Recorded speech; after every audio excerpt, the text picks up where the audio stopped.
하나님께서 받으실 줄 믿습니다. 우리 좌우 앞뒤로 함께 인사했으면 좋겠습니다. 우리는 구별된 자입니다. 네, 오늘 함께 나눴던 것처럼 우리는 그리스도인으로 구별된 자입니다. 우리가 지금까지 사사기 말씀을 통해서 삼손의 출생에 대해서 한번 들어본 적이 있습니다. 삼손은 이제 하나님께서 명령하셔서 또 사사의 삶을 살아가게 됩니다. 오늘 본문 말씀의 앞의 상황을 잠시 나누도록 하겠습니다.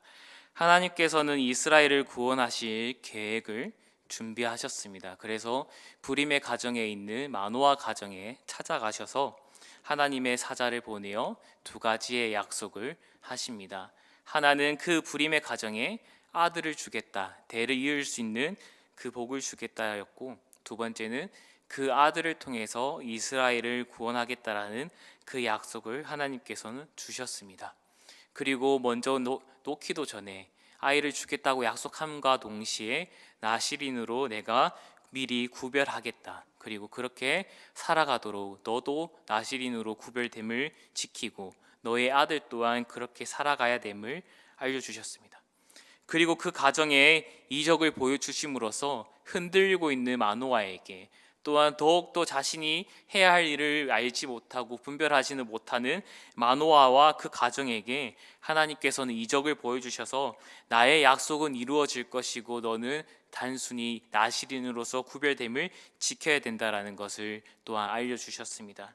하나님께서는 이적을 통해 또한 확신을 시켜주었고, 또한 하나님의 영을 보내어서 삼손에게 그 영에 감동되어 그 감동의 삶을 살아가게끔 하나님께서는 13장까지 그 모습을 보여주었습니다. 이러한 모습을 보았을 때 삼손에 대해서 많은 기대감이 되어집니다. 왜냐하면 하나님께서는 그가 태어나기 전부터 그의 부모에게 이스라엘을 구원할 제목으로 세우셨고 나실인으로 구분하셨고, 또한 그렇게 살아가게끔 많은 것들을 가리키고 또한 이적을 보여주셨기 때문이죠. 하지만 삼손의 모습들을 이제 보게 됩니다. 그 모습을 보면 우리의 기대, 또한 독자의 기대, 또한 부모의 기대는 어떻게 보면 산산조각이 나는 것 같습니다. 그 기대가 깨어져 절망이 올 것 같은 그러한 일들이 이제 펼쳐집니다. 기대에서 절망으로 바뀌어지는 순간 하나님께서는 그 상황에서 어떻게 계획을 이루어 가실까라는 생각이 들게도 됩니다. 그렇다면 삼손이 도대체 어떠한 사람이기에 이러한 절망감을 주는 것인지, 그리고 하나님께서는 그 절망과 같은 상황에서 그 구원하시겠다라는 약속을, 그 계획을 어떻게 이루어 가시는지를 오늘 말씀을 통해서 함께 배워갔으면 좋겠습니다. 그리고 우리가 한 주간 또 어떻게 살아가야 되는지를 나누도록 하겠습니다. 오늘 본문 말씀을 보면 이제 어느덧 삼손은 어른이 된 것 같습니다. 그리고 삼손은 성인이 되어서 이제 첫 사사로서 첫 사역을 행해야 되는데, 그 사역이 바로 이방 여자와 결혼하겠다라는 이야기였습니다. 그 일이었습니다. 부모에게 이방 여자와 결혼하겠다라는 거죠. 이를 보았을 때 첫 번째로 삼손은 자신의 사명보다 욕망이 앞선 자임을 우리는 볼 수가 있습니다. 본문 말씀 1절과 2절을 우리가 함께 읽어보도록 하겠습니다. 읽겠습니다. 삼손이 딥나에 내려가서 거기서 블레셋 사람의 딸들 중에서 한 여자를 보고 올라와서 자기 부모에게 말하여 이르되 내가 딥나에서 블레셋 사람의 딸들 중에서 한 여자를 보았사오니 이제 그를 맞이하여 내 아내로 삼게 하소서 하매, 삼손은 이제 성인이 되어서 딥나로 내려갑니다. 딥나는 이제 이스라엘 땅이고 유다와 또한 단 지파의 그 땅 경계선에 있는, 단 지파에 속해 있는 그런 도시입니다. 이 딥나에 내려가서 이제 지내고 있는데 어느덧 눈에 띄어 있는 한 예쁜 여인을 보게 됩니다. 그리고 그 여인이 너무나 예뻐서 알아보니 딥나에 살고 있지만 블레셋 여인이라는 것을 알게 됐습니다. 그렇지만 그 여인과 함께 살고 싶은 마음에 첫눈에 반하여서 그 여자를 이제 가지기 위해 부모님을 찾아갑니다. 그리고 부모님에게 대뜸 내가 이 여자를 보았는데 이 여자를 이 여자와 함께 살 수 있도록 결혼을 승낙해 주시옵소서라고 부모님에게 이제 고백하는 장면이죠. 당시의 결혼 문화 생활을 보면은 양측 부모님이 만나서 그 신부의 가격을 매겼다라고 합니다. 그리고 신랑의 부모가, 신랑의 아버지가 그 신부의 부모님에게 그 책정된 금액, 딸의 금액을 줌으로써 그 신부를 데려가야 되기 때문에 삼손은 보고 부모님에게 얘기해서 이 여자를 보고 또한 그 부모님을 만나서 가격을 책정하여 나와 결혼할 수 있게 하여 주시옵소서라고 고백하러 허락을 받으러 올라갑니다. 그래서 다시 딥나에서 자신이 살고 있던 지역으로 올라가게 되는 거죠. 그래서 삼손은 부모님에게 가서 결혼하고 싶은 여자가 있다고 고백하며 결혼시켜달라고 이제 승낙을 요구합니다. 어떻게 보면 승낙을 요구하지만 자세히 보면 떼를 쓰고 있다는 것을 볼 수가 있습니다. 본문에는 딥나에서 블레셋 사람의 딸 중에 한 여자를 보았다라고 하지만 우리가 원문을 자세히 보면 어순이 조금 달라 있습니다. 우리가 읽기 편하게 개역 개정은 이제 블레셋 사람의 딸 중에 한 여자를 보았다라고 하지만 직역해서 한번 보도록 하겠습니다. 직역해서 보여주면 이 삼손은 이렇게 얘기합니다. 아버지, 제가 한 여자를 보았습니다. 마음에 들었습니다. 그 여자는 딥나에 살고 있습니다. 그 도시에 살고 있습니다. 그리고 그 여자는 블레셋 여인입니다. 라는 거죠. 이러한 순으로 이제 이야기가 진행되고 있죠. 자세히 보면은 삼손은 부모가 반대할 정보를 맨 뒤에 얘기했다라는 겁니다. 먼저 아버지께 운을 띄워서 한번 그 분위기를 체크하는 거죠. 딥나에서 보았다라는 것을 통해서 한 여인을 보았다라는 것에서 드디어 결혼할 마음이 있구나. 딥나에서 보았습니다. 이스라엘 지역의 땅이구나. 그럼 이스라엘 여인이겠구나 생각하는데 마지막에 이제 반대 요인이 나오는 겁니다. 근데 블레셋 여인입니다. 라는 거죠. 이런 것을 보았을 때 삼손의 부모님은 이방의 여인과는 결혼하면 안 된다는 걸 당연히 반대했죠. 삼손은 분명히 자신은 이스라엘 사람으로서 하나님의 언약 안에 있는 사람으로서 부모님의 교육으로서 또한 먼 선조들의 조상들의 그 율법을 통해서 이방인들과 결혼해서는 안 된다라는 것을 분명히 알고 있었을 것입니다. 왜냐하면 그들을 할례 받지 아니한 사람들이었기 때문이죠. 그래서 삼손의 부모님 또한 그 결혼을 반대합니다. 오늘 본문 말씀 3절 말씀을 함께 읽어보도록 하겠습니다. 그의 부모가 그에게 이르되 내 형제들의 딸들 중에나 내 백성 중에 어찌 여자가 없어서 내가 할례 받지 아니한 블레셋 사람에게 가서 아내를 맞으려 하느냐 하니 삼손이 그의 아버지에게 이르되 내가 그 여자를 좋아하오니 나를 위하여 그 여자를 데려오소서 하니라. 삼손의 부모가 반대한 이유는 그 여자가 할례를 받지 않았던 블레셋 족속이었기 때문이죠. 단순히 할례를 받지 않았다라는 것이 아니라 이 할례를 받지 않았다라는 것은 하나님의 율법과 언약 안에 살아가지 않는다라는 것을 내포하고 있기 때문입니다. 결국에는 할례를 받지 않았다라는 것은 하나님께서 주시는 그 언약과 그 말씀에 사로잡혀 있는 것이 아니 이방인들의 문화와 삶의 양식이 가득한 사람임을 고백하고 있는 것입니다. 하나님께서는 이방인들과 이방 문화를 멀리하라는 이유가 그들의 군사력이 무서워서가 아니라 그들의 문화와 그들의 철학과 그들의 삶의 방식이 하나님의 언약과 너무나 대조된 삶을 살아가고 있기 때문에 하나님의 백성들에게는 취약하고 언약을 벗어나게 하는 그러한 삶을 살아가게 하기 때문에 하나님께서는 피해를 했던 겁니다. 그래서 이방인이라고 해서 무조건 반대했다라는 것은 아닙니다. 왜냐하면 여호수아 시대 때 기생라합 이방인 여자들 또 하나님의 언약 안에 들어오고 하나님을 고백하며 결혼했기 때문이죠. 이러한 것을 보았을 때 이방 할례를 받지 않았다라는 것은 하나님의 언약을 믿지 않고 하나님 그 언약에 들어가지 않고 또한 이방의 문화에 사로잡혀 있던 사람들을 뜻하고 있는 것입니다. 하지만 삼손이 결혼하고자 하는 그 이방의 여인, 이름을 알지 못하는 그 여인은 하나님의 백성으로 살아가겠다라고 고백했다라고 언급이 전혀 없습니다. 이를 보았을 때 이방인들의 삶의 방식과 철학과 그 태도를 가진 자임을 우리는 볼 수가 있습니다. 창세기 17장 13절과 14절 말씀을 우리 함께 읽어보도록 하겠습니다. 너희 집에서 난 자든지 너희 돈으로 산 자든지 할례를 받아야 하리니 이에 내 언약이 너희 살에 있어 영원한 언약이 되려니와 할례를 받지 아니한 남자 곧 그 포피를 베지 아니하는 그가 내 언약을 배반하였음이니라. 창세기 17장 13절에서 14절까지 말씀을 보면 할례를 받지 아니하는 것은 하나님께서 그 언약을 배반한 것으로 봅니다. 할례를 받은 자는 하나님의 언약을 들어가고 받지 않은 자는 그 배반한 것으로 간주합니다. 그렇기 때문에 무할례자와 결혼하는 것은 언약을 파기하는 일과 마찬가지로 간주되었기 때문에 그렇기 때문에 무할례자들은 하나님의 언약을 잘 알지 못하였고 또한 그들과 결혼한다라는 것은 하나님의 언약을 포기하고 이방의 문화를 따르겠습니다라는 그러한 위험이 있기 때문에 그러한 고백이 되기 때문에 그들의 부모는 반대한 겁니다.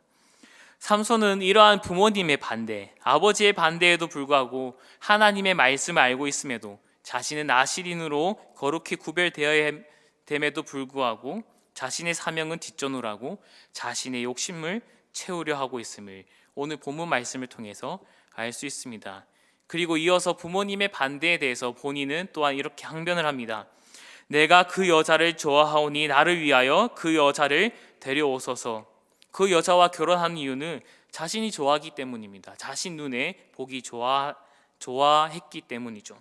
여기에서 좋아한다라는 말은 조금 더 직역해서 보면 그 여자가 내 눈에는 좋사오니 내가 보기에는 나의 눈에는 좋아 보이고 옳습니다라고 고백하고 있는 겁니다.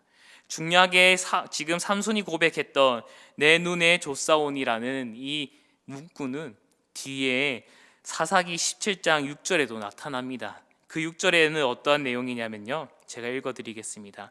그때에는 이스라엘에 왕이 없었으므로 사람마다 자기 소견에 옳은 대로 행하였더라. 자기의 소견에 옳은 대로 행하였다라가 삼손이 고백했던 내 눈에 좋아 보입니다, 내 눈에 옳소이다라는 것입니다. 결국에는 삼손이 내 눈에 좋아 보이고 내 눈에 이뻐 보입니다라고 고백한 것이 바로 내 생각이 맞고 내 소견이 맞습니다.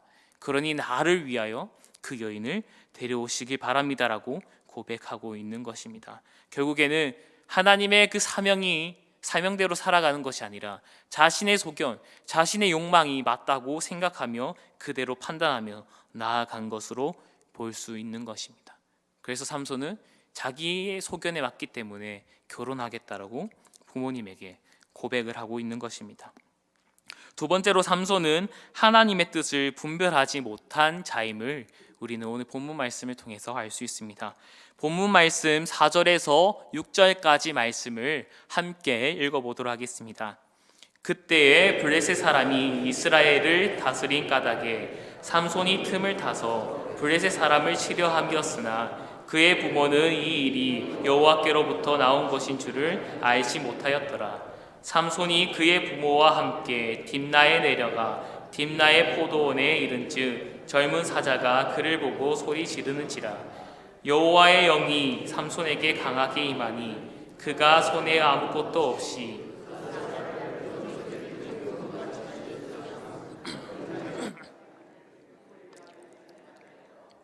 아니하였더라.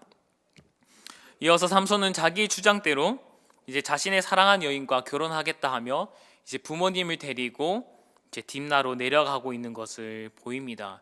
그런데 중요한 거는 부모님과 같이 내려가는데 어느 순간 아버지는 두고 자신은 다른 곳에 갔음을 짐작해 볼 수 있습니다. 6절에 보았을 때 딥나에 도착하고 혼자 포도원에 간 것으로 보입니다. 삼손이 포도원에 갔을 때 그때 젊은 사자가 삼손을 보고 소리를 지르고 있습니다. 하지만 그 삼손은 당황하지 않고 그 젊은 사자를 어린 염소를 찢는 것 같이 손으로 찢어 죽였다라고 고백하고 있습니다. 그런데 뜬금없이 젊은 사자가 포도원에 나타나고 삼손을 위협했다라고 볼 수가 있습니다. 이 젊은 사자가 나타났다라는 것은 우리는 이 말씀을 통해서 하나님께서 삼손에게 경고를 하고 있다라는 것을 우리는 보아야 됩니다.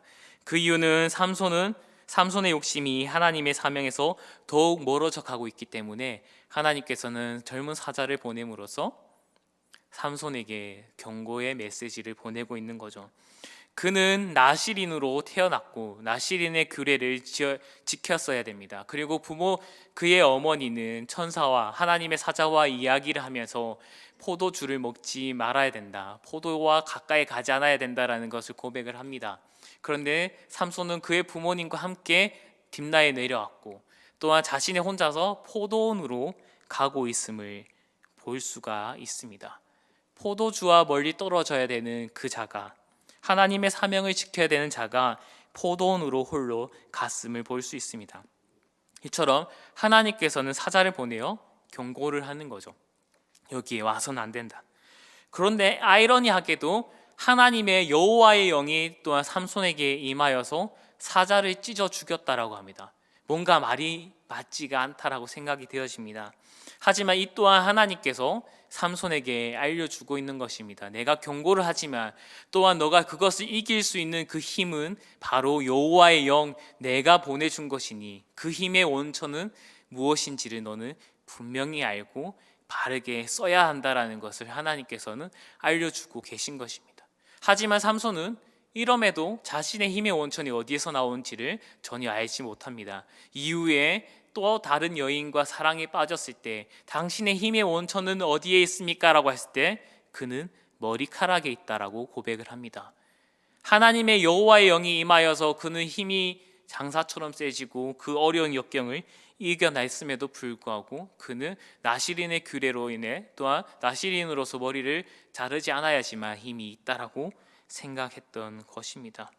결국에는 이러한 것을 보았을 때 삼손은 자신의 욕망대로 또 하나님의 뜻을 제대로 분별하지 못하고 있다는 것을 고백하고 있는 것입니다. 또한 4절 말씀에 보면 삼손이 하나님의 뜻을 따라 블레셋을 치기 위해 그 틈을 보기 위해 일부러 이방인의 여인과 결혼한 것으로 볼 수가 있습니다. 우리가 함께 4절 말씀을 읽었었는데요. 4절 말씀을 자세히 보면은 삼손이 틈을 타서 블레셋 사람을 치려 함이었으나 라고 합니다. 그리고 그의 부모는 그것을 알지 못했다, 하나님께로 나온 건 줄을 알지 못했다라고 고백을 하는데요. 여기서 우리가 앞뒤 문맥을 보면은 삼손이 그 블레셋의 틈을 치려고 한 것이 아니다라는 것을 볼 수 있습니다.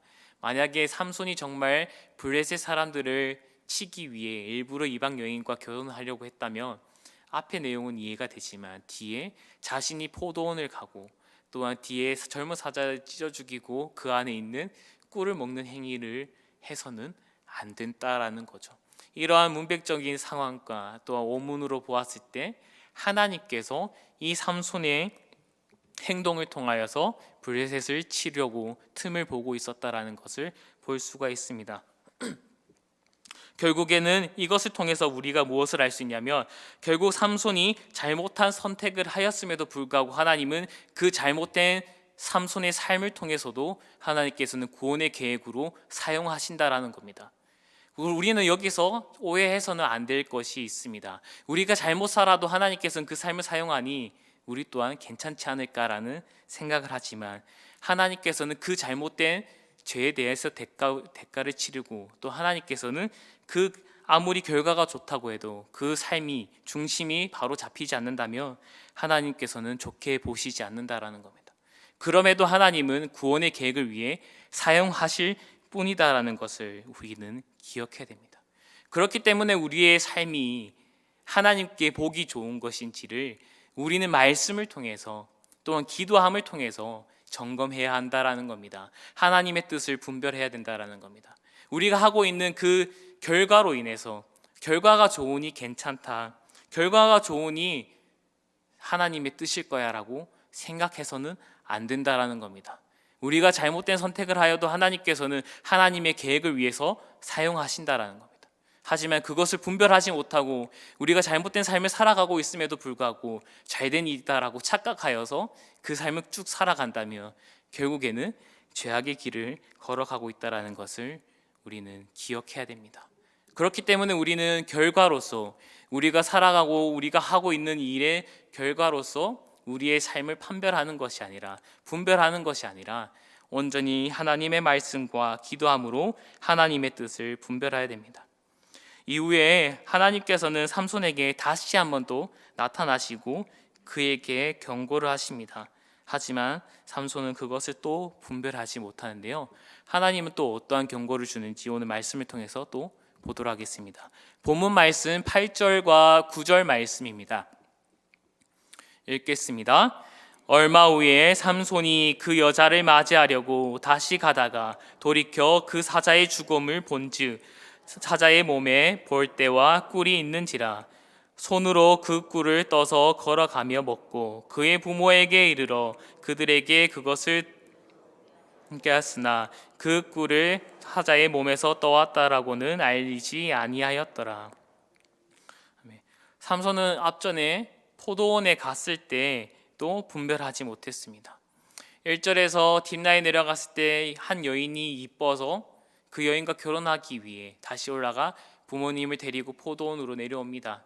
그리고 이제 포도원에 내려갔을 때 젊은 사자를 찢어 죽였지만 또한 딥나에서 그 여인과 이제는 대화를 해봤습니다. 대화를 해보니까 너무나 마음에 들어서 이제는 그 여인을 취하려고 다시 한 번 더 딥나에 내려가고 있음을 삼손은 보여주고 있습니다. 얼마 지난 후에 삼손은 그녀를 맞이하여 다시 딥나로 가고 있었습니다. 그런데 가는 길에 내가 저번에 찢었던 사자가 궁금한 겁니다. 찢은 사자가 어떻게 되는지 궁금하여 그녀에게 가는 길을 돌이켜서 그 사자의 시체 있는 곳으로 갔습니다. 분명히 무시하고 갈 수 있었음에도 불구하고 자신의 욕망대로, 자신의 소견대로, 다시 하고픈 대로 행했음을 볼 수 있습니다. 삼손이 갔을 때 그 사자의 시체는 그대로 있었습니다. 그런데 중요한 것은 그 사자 안에 벌떼와 벌꿀이 함께 있었다라는 겁니다. 웬만하면 시체에는 구더기와 벌레들이 있어야 되는데 아이러니하게도 벌과 또한 꿀이 있었다라는 것을 볼 수 있습니다. 여기서부터가 남다른 현상임을 우리는 알아야 됩니다. 결국에는 하나님께서는 이를 통해서 지금 너는 잘못된 일을 하고 있다라는 것을 알려주고 있는 거죠. 가까이 오지 못하도록 지금 하나님께서는 막고 있음을 볼 수 있습니다. 그는 나시린으로서 포도주도 가까이 해서는 안 되지만 시체와도 가까이 해서는 안 됐기 때문이죠. 민수기 6장 6절 말씀을 제가 읽어드리겠습니다. 자기의 몸을 구별하여 여호와께 드리는 모든 날 동안은 시체를 가까이 하지 말 것이요. 이처럼 구별된 자는 시체를 멀리해야 됩니다. 하지만 그는 그 사자가 어떻게 되는지 궁금하였고 그 시체 곁으로 가까이 갔고 이제는 그 사자 안에 있는 꿀을 보고 그 꿀을 이제 떠먹는 일까지 한 것입니다. 이 꿀은 신약 시대 때에서는 비천한 자들이 먹는 꿀이었지만 당시 구약 시대 때에는 이 꿀은 사치품이고 귀중품이었습니다. 창세기 43장에 야곱은 총리 대신에게 이 꿀을 바쳤다라고 나와 있습니다. 그만큼 고위 관리직에게 이제 바치는 재료가 바로 꿀입니다. 그 구약 당시에는 귀중하고 맛도 좋고 사치품인 그 꿀이 사자 시체 안에 있었던 겁니다. 삼손은 그것을 가지고 가고 먹으며 가며 또한 부모에게 또한 그것을 보여주고 먹입니다. 이러한 것을 보았을 때 삼손은 하나님의 뜻을 분별하지 못하고 더 나아가서 자신의 하고 싶은 대로 소견대로 행하고 있음을 볼 수가 있습니다. 마지막으로 그의 부모님에게 꿀을 먹임으로써 우리는 삼손의 세 번째 모습을 볼 수가 있습니다. 삼손은 다른 이들 또한 죄악에 빠뜨리는 자임을 알 수가 있습니다. 그의 부모 또한 그 부정한 것을 먹게 했습니다. 레위기 말씀 17장 39절에서 40절 말씀을 제가 읽어드리겠습니다. 너희가 먹을 만한 짐승이 죽은 때에 그 죽음을 만지는 자는 저녁까지 부정할 것이며 그것을 먹는 자는 그 옷을 빨 것이요 저녁까지 부정할 것이며 그 죽음을 옮기는 자도 그의 옷을 빨 것이요 저녁까지 부정하리라. 삼손은 자기만 부정한 것이 아니라 삼손을 낳기 전부터 또한 낳을 때까지 구별된 삶을 살아가고 힘썼던 그의 어머니와 아버지 또한 부정하게 만들었습니다. 그는 분명히 부정한 것임을 알았습니다. 알았으니까 부모님에게 그 꿀이 어디서 나왔는지를 알려주지 않았던 거죠. 결국에는 삼손은 자신이 어떠한 삶을 살아야 하는지 알았음에도, 어떠한 사명을 주었는지, 어떻게 받았는지를 알았음에도 불구하고 그는 자신의 눈에 좋은 대로 살아갔습니다. 나시인으로 사는 것보다, 하나님의 뜻대로 사는 것보다 자기가 보기 좋은 대로, 자기가 생각하기에 옳은 대로 살아갔습니다. 그리고 자기만 막 살아가는 것이 아니라 다른 이들 또한 막 살아가도록, 부정한 삶을 살아가도록 영향을 끼쳤음을 보입니다. 이러한 모습들을 보았을 때, 삼손의 모습을 보았을 때 이스라엘은 가망 없어 보입니다. 정말 이 사람이 이스라엘의 사사로서 이스라엘을 구원할 수 있을까라는 생각도 듭니다. 하지만 하나님께서는 이러한 삼손의 모습을 통해서도 구원의 계획을 이루어 가심을 보여주고 계십니다. 하나님은 그럼에도 불구하고 자신이 약속한 그 약속을 신실하게 이끌어 가고 있음을 볼 수가 있습니다. 삼손의 삶을 정당하려 하는 것이 아니라 그의 잘못된 삶에도 불구하고 하나님께서는 자신의 뜻을 이루어 가신다라는 것을 우리는 기억해야 됩니다. 결국 우리 뜻대로 살아간다고 하여도 하나님 뜻과 반대되면 그 일은 꼬이게 되고 하나님의 일은 이루어질 수밖에 없다라는 것을 알려주고 있습니다. 우리의 제약된 삶을 하나님께서는 자신의 계획으로 이루어 가십니다. 그렇지만 그 제약된 삶의 대가는 하나님께서는 어떻게든 치르게 하십니다. 우리가 옳고자 행하고자 하는 것은 하나님께서는 어떻게든 막으십니다. 그리고 그 일이 꼬이도록 만든다라는 거죠. 그리고 그에 대한 합당한 벌을 받게 하시는 거죠. 우리는 살아가면서 우리가 생각하고 우리가 맞다고 생각하는 이들이 어떻게 보면 잘 되고 있다라고 생각하고 착각할 때가 많습니다. 하지만 어느 순간부터 그것이 삐걱대고 어느 순간부터 막힌다면 우리는 다시 한 번 더 우리의 삶을 되돌아봐야 됩니다. 하나님의 뜻대로 살아가고 있는지 혹여나 나의 욕심대로 내 눈에 보기 좋은 대로 살아가고 있지 않은지를 되돌아봐야 됩니다. 우리의 일이 막힌다고 해서 불행한 일이 아닙니다. 오히려 복이 될 수가 있습니다. 하나님께서 경고하시는 것을 우리가 멈춰서 점검할 수 있기 때문인 거죠. 그렇기 때문에 우리에게 주어지는 일들이 잘 되지 않는다면, 결과가 좋지 않는다고 해도 낙심할 필요가 없습니다. 한편으로는 우리에게 복이 되기 때문입니다. 말씀을 맺겠습니다. 삼손은 나시린으로 살아가지 않았음을 오늘 말씀을 통해서 분명히 보여주고 있습니다. 사명보다는 욕심대로 살아갔습니다. 하나님의 뜻대로 분별하지 못하고 자신의 뜻대로 살아가고 자신뿐만 아니라 다른 이들까지 부정하게 만들고 있습니다.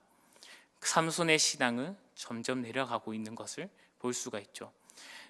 사사기 이제 삼손의 스토리를 보면은 삼손이 계속 내려갔다라고 합니다. 분명히 해발이 높은 곳에서 낮은 지역으로 내려갔기 때문에 본문은 내려갔다라고 하지만 이 사사기의 저자는 은유적으로 삼손의 영적 상태 또한 내려가고 있다라는 것을 계속 은유적으로 알려주고 있습니다. 하나님께서 세우신 그 구별된 삶을 살아가지 못할 때 우리는 우리의 영적 상태는 내려갈 수밖에 없다라는 것을 알려주고 있습니다. 그렇기 때문에 우리는 하나님의 뜻대로 살아가야 되고 하나님의 뜻을 분별하며 또한 구별된 그리스도인 나시린으로서 그 삶을 분명하게 살아가야 됩니다. 우리의 눈에는 분명히 옳다고 생각하고 우리의 눈에는 맞다고 생각하지만 우리는 그 시선과 그 생각을 점검하고 분별해야 됩니다. 하나님의 성경의 말씀을 통해서 또한 하나님께 기도함을 통해서 우리는 날마다 분별하며 나아가야 됩니다. 우리는 결과로 우리의 신앙의 상태를 점검해서는 안 됩니다. 하나님께서는 우리의 잘못된 것 또한 하나님께서는 선으로 이끌어 가시기 때문에 그 결과를 봐서 잘 됐으니까 내가 잘하고 있구나라는 것이 아니라 잘 됐음에도 불구하고 나는 어떻게 살아갔는지를 우리는 점검하고 되돌아봐야 됩니다. 이후에 말씀에 보면 삼손의 일들은 하나님의 계획과 여러 번 충돌합니다. 그리고 하나님은 그것을 통해서 삼손에게 알려주고 있는 거죠. 너의 계획은 틀렸다. 이처럼 우리는 우리의 눈에 좋은 대로 살아가는 것을 멈추어야 됩니다. 구별된 그리스도인으로 살아가야 됩니다. 이러한 삶의 은혜가 우리 사랑하는 승동교회 성도님들에게 주어지기를 간절히 소망합니다. 내가 보기 좋은 삶보다 하나님께서 보기 좋은 삶을 살아가는 우리 사랑하는 승동교회가 되기를 간절히 소망합니다. 기도하겠습니다. 하나님 아버지, 거룩한 주일, 또한 부활의 승리의 주일, 우리가 날마다 기억하며 살아갑니다. 하나님 또한 아버지의 말씀을 사모하여 이 자리에 발걸음을 옮겨주심에 감사드립니다. 하나님, 오늘 말씀을 통해 하나님께서 우리에게 무엇을 말씀하고자 하는지를 분명히 알아가게 하여 주시고, 또한 날마다 하나님의 말씀대로 하나님 뜻대로 살아가고자 힘쓸 수 있도록 우리와 동행하여 주시고 우리의 삶을 인도하여 주시옵소서. 우리의 소견대로 살아가는 것이 아니 하나님의 말씀대로 또 하나님의 기도함으로 나아가는 사랑하는 승동교회가 될 수 있도록 도와주시옵소서. 예수 그리스도 이름으로 기도드리옵나이다.